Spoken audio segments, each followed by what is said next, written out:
Good evening. My name is Ben, and I'm a student of archaeology. Archaeologists make many claims about the distant past. They might argue that a group lived in an area for hundreds or thousands of years. They might suggest that people change their behavior based on prevailing environmental or social conditions. They may even claim to be able to interpret the thoughts and beliefs of past peoples from their findings.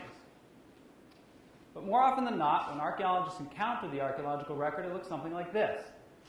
Broken bits of rock and, if we're lucky, maybe a smudge of charcoal. This is especially true where I work in arid Australia, where long-term erosion has left a mosaic of archaeological remains of different ages scattered across the surface.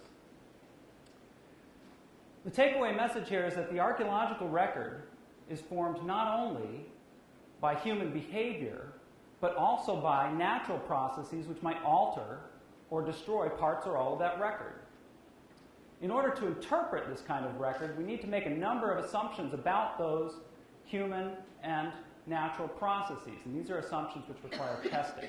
Unfortunately, testing hypotheses in archaeology is very difficult for two reasons. Number one, we work with humans, and number two, we work with very long time scales. You can imagine if you were on the board of ethics for the university and I came to you and I asked you if it would be okay if I conducted an experiment. And in that experiment, I took a group of people and I isolated them in a remote corner of the Australian desert and I monitored their cultural development. And I wanted to do this for a minimum period of 5,000 years. And we laugh, but these are the kinds of constraints that a scientific archaeology finds itself in.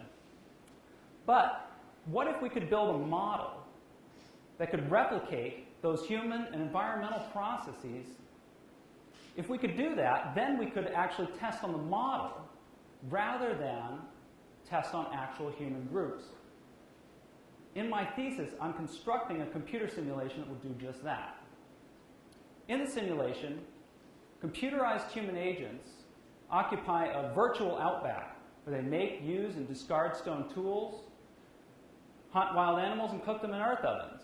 What's more, if we have a good understanding of the erosion processes and natural decay of organic matter, then we can model those as well. In essence, we can model those assumptions and test them computationally.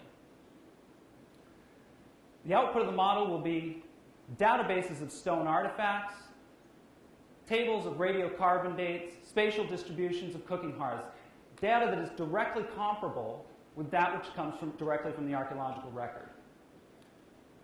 This will give us a better idea of the ramifications of our assumptions and give us a good idea of what to look for next. Thank you very much.